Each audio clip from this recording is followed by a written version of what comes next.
Vicente Almeida. Asambleísta, muy buenos días. El viernes se vivió una jornada de infarto en la Asamblea durante la votación para la vicepresidencia de la lista enviada por el presidente de la República. Le voy a decir como decimos en Quito, no sea malito, cuéntenos qué pasó al interior de la Asamblea, cuéntenos por qué su bloque, el social cristiano, cambió dio un giro en lo que era, había anunciado que iba a hacer con la lista, que era rechazarla, y terminó votando por la tercera, María Alejandra Muñoz. Antes que nada, buenos días Carlos, buenos días Yolanda. Bienvenido. Gracias por la invitación. A ver, no hubo ningún cambio, Yolanda, lo que hubo fue una estrategia del Partido Social Cristiano para darle viabilidad al nombramiento de una terna, de una de los candidatos de la terna. Nosotros tuvimos 3 pasos para esta estrategia que fueron públicamente mocionados ante la opinión pública. El primero, le pedimos públicamente al señor presidente de la República que retire la terna, por cuanto considerábamos que, en mi caso particular, considerábamos que era inconstitucional. ¿Y por qué era inconstitucional? Porque a criterio mío viola el numeral 6 del artículo 113 de la Constitución, que exhibe e inhibe y legitima cualquier presidente o vicepresidente de la República electo cuando no ha renunciado a su cargo previo a su elección. Esa fue la primera que hicimos y lo hicimos públicamente porque ninguno de los 3 precandidatos lo hicieron. La segunda fue la moción presentada por nuestra asambleísta, compañera Cristina Reyes, en la cual también se planteó por los casos de corrupción que se vieron desde el día anterior, en donde en el tema de los diálogos del señor Daniel Mendoza con el asambleísta Azuero, se mencionaba varias veces a la señora María Paula. Entonces, no queríamos tener otro vicepresidente más inmiscuido en corrupción, ya hubiera sido el colmo que el país tenga un tercer vicepresidente inmiscuido en corrupción. Y la tercera parte fue darle la viabilidad a través del mal menor, el cual consideramos es la señora vicepresidenta electa. Por eso fue nuestra estrategia en el día de la elección, ¿no?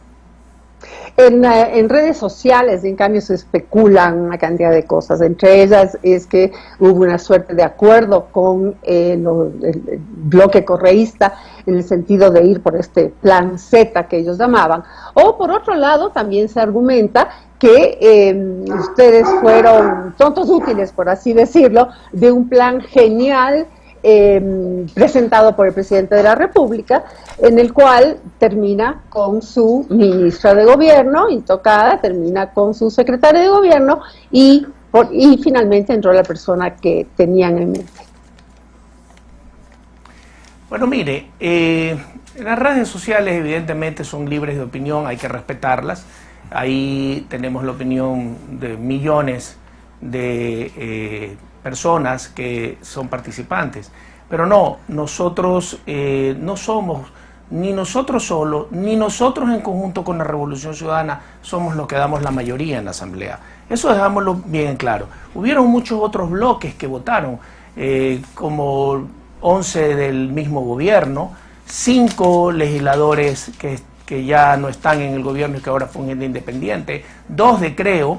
Entonces, si nos ponemos a ver, yo creo que fue un poco de darle al país ya cierta tranquilidad, cierta serenidad, y que pueda el señor presidente de la República seguir trabajando. Estamos viviendo una pandemia, Yolanda, problemas económicos terribles. ¿Seguir empantanando esto o seguir tratando de burlarnos del pueblo ecuatoriano, haciéndole un juego a la ministra para que esto pase por el Ministerio de la Ley como aparentemente pretendían?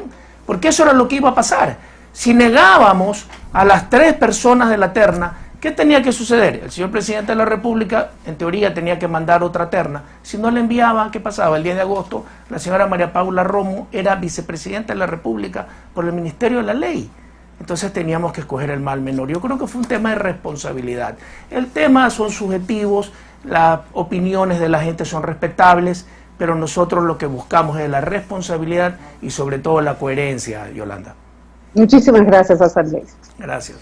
7:20. O sea, nosotros estamos equivocados y oyendo otra cosa, ¿verdad? Ajá, claro. Efectivamente, hemos sido convocados el día de mañana en el seno de la Asamblea Nacional para la elección del señor o señora vicepresidenta de la República de una terna enviada semanas atrás por el señor presidente.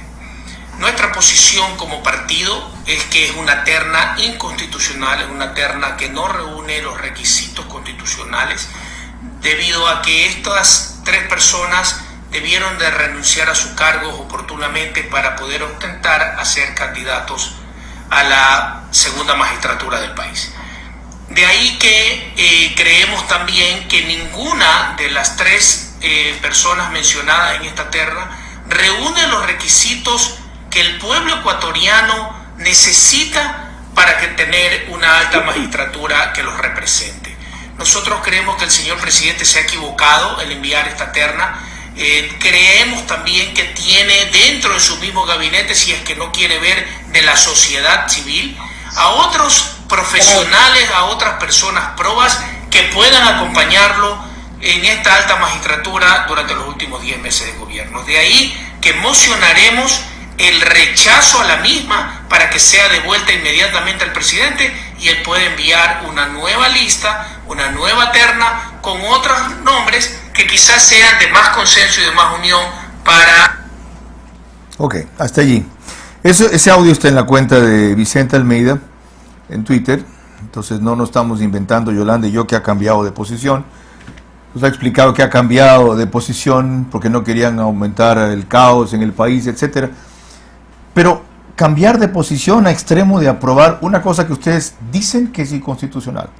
Un gráfico que luego usted sustentó con artículos en donde esto se viola. Una posición que era devolvemos esta vaina o no votamos. Para finalmente votar por la una, porque el objetivo era que no salga María Paula Romo. Es decir, para que no salga María Paula Romo, ¿vamos a violar la Constitución? A ver, Carlos, yo no me contradigo cuando expreso las cosas. Y se lo dije a Yolanda minutos antes cuando me preguntó. Te dije que hemos cambiado de posición. Esa es la segunda parte. Sí, mocionamos el rechazo, tuvimos la moción, el rechazo, el bloque social cristiano a través de Cristina Reyes mocionó para devolver la terna al señor presidente de la República. El señor presidente encargado, a pesar de que esa moción tuvo mayoría, no le dio paso en la sesión de la Asamblea. Y como usted comprenderá, nosotros tenemos que manejar una responsabilidad del país. Yo no comprendo constitucionalmente. Vicente, más importante es la palabra. Ustedes le dicen al país, más aún a puertas de elecciones, si esta cuestión no se da, o sea, si no pasa la moción de rechazar la terna, no vamos a votar. Y no tenían que votar, eso era lo coherente. No, Carlos. Por ninguno. ¿Qué íbamos a hacer? ¿Íbamos a empantanar una elección? No. Si los votos del Partido Social Cristiano... La monita Romo era vicepresidenta después de un mes. Sí, pero el país no necesita otro vicepresidente de la República inmiscuido en corrupción. Ese audio que usted tiene ese audio que usted tiene fue antes. Esto fue jueves. Sí, fue antes de saber que la señora estaba inmiscuida en temas de corrupción. Antes de que trascienda el audio de la conversación. Exactamente, Carlos. Diga los tiempos. Eso motivó cambiar Así de posición. Es, señor. ¿Y no podíamos permitir. Porque Daniel Mendoza... Usted se puede imaginar cuál hubiera sido la figura internacional ante los foros económicos, con una reestructuración de la deuda que tenemos, con los problemas de pandemia, donde el pueblo ecuatoriano se muere de hambre, de tener una vicepresidenta de la República inmiscuida en corrupción. ¿Problema del gobierno? No. ¿Problema del gobierno? Entonces, no estemos en la Asamblea. Si es problema todo del gobierno, entonces ¿cuál es la responsabilidad que como legisladores asumimos cuando somos electos para una alta magistratura? La ministra está inmiscuida en corrupción. ¿Por qué no avanza el juicio político contra ella? Está planteado un juicio político. Sí, yo sé que está planteado. ¿Por qué no avanza? Habrá que preguntarle al señor ministro, al señor presidente de la Asamblea y a los señores del CAL. Y aquí llegamos al fondo del tema. ¿Qué diablos hacer con esta Asamblea que tiene 8% de aceptación, en donde los no cuestionados son pocos, como usted, Cucalón, Cristina, pocos, no los quiero enumerar, 15, ¿cómo se llama? Celi, para no decir que pienso en un solo bloque, Patricio Donoso, en fin. Gracias a Dios, la mayoría de los no cuestionados social cristianos, Carlos. nosotros hemos sido coherentes. Es una asamblea que desgraciadamente ha sido calificada como la peor asamblea de la historia. Pero ahí estamos y tenemos que luchar. Los pocos que hemos llevado coherencia, que hemos llevado una moralidad en alto, tenemos que luchar por defender al pueblo. No podemos caer. ¿Haciendo qué en estos 10 meses? Haciendo mucho, Carlos. Por ejemplo, nosotros le hemos dicho al país las leyes económicas estas vergonzosas que han pasado en la Asamblea a través de la compra de conciencia, del reparto de hospitales, de carnet de discapacitados que se han dado. Nosotros no tenemos tampoco el poder de la decisión en la Asamblea. Somos un voto más en la Asamblea y tenemos que luchar lo que a veces puede hacer, no un asambleísta con inmunidad como usted, un periodista con una investigación sólida, con un solo dato, en este caso Marlon Puertas de la Historia, con un solo dato, sin estar en la Comisión de Fiscalización, desmoronó todo el esquema de los carnets indebidos para personas con discapacidad. Y ustedes dicen, no podemos hacer más. También tenemos asambleístas como el señor Villamar, que era el abanderado ante la corrupción, y resultó que estaba inmiscuido en lo mismo. Carlos. En algo peor, yo lo dije aquí. Es subjetivo, Carlos. Lo que usted me está diciendo pensiones a su hijo por el hecho de tener un carnet de discapacidad. Es subjetivo, por eso le estoy diciendo. ¿Eso es subjetivo? El análisis que usted hace de que la Asamblea puede llegar a ayudar en un tema de que nosotros somos los que tomamos una decisión o no tomamos una decisión, no. Entonces, es una mayoría. Es una mayoría.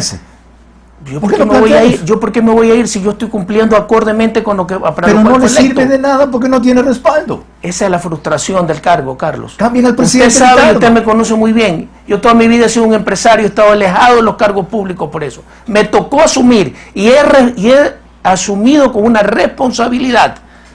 Es frustrante. Por eso cuando a mí me preguntan, ¿usted va a ir a la reelección? Digo, no sé. No sé. Y dio una batalla formidable en la ley económica. Y la sigo dando todos los días, Carlos. Y hay una renegociación. ¿Qué quiere? ¿Que yo vaya y lo saque a patadas? No. ¿De quién lo tiene que sacar a patadas? ¿Quién lo tiene que sacar a patadas? El Ejecutivo.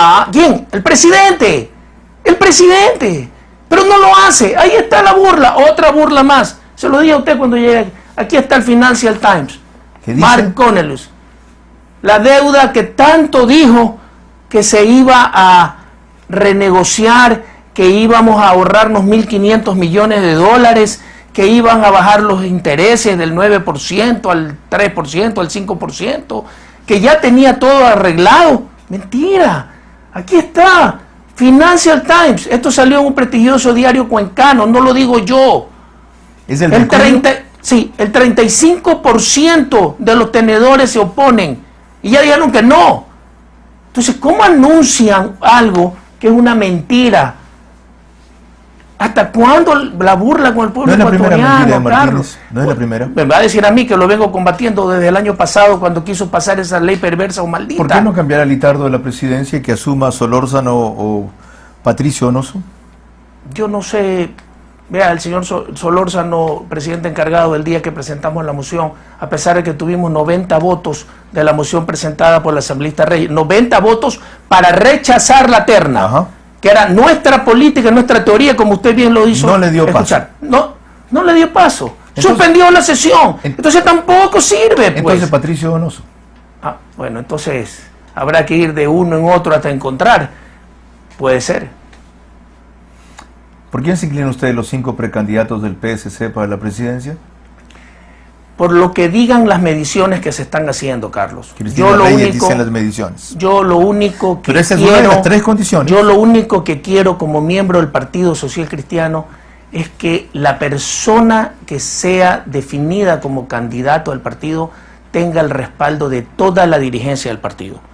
Usted sabe cuál es mi posición en el partido. Dejó fuera a Cristina. ¿Por qué? Porque Cristina ha sido muy autónoma. El señor Cronfle también ha sido autónomo. No, él ha estado muy en la línea del partido.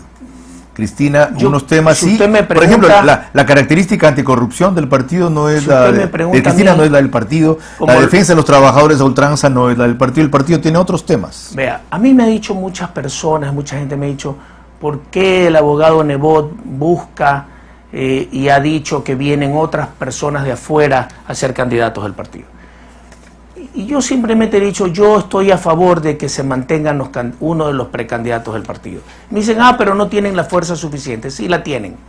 Y si no hubiera sido electo, por ejemplo, alguien a que usted apoyó cuando tenía el 3 o 4%, como el señor Correa, que no era nada. 8%. No, cuando empezó tenía el 4, Carlos. Y fue en la primera vuelta, la segunda vuelta. Sí. Para que usted vea. Y fue el primero que denuncié. Y el señor expresidente Lucio Gutiérrez igual. Es cuestión de querer hacerlo. Por eso es que yo digo... ¿Usted cree que pueden ganar la presidencia? Yo creo que hoy por hoy el Partido Social Cristiano es la primera fuerza política en el país. Es el único partido que ha estado al lado del pueblo ecuatoriano, que ha sido coherente en sus decisiones, que ha sido responsable en la crítica a este gobierno. Vicente, ¿y una alianza con Otto Sonnenholzer?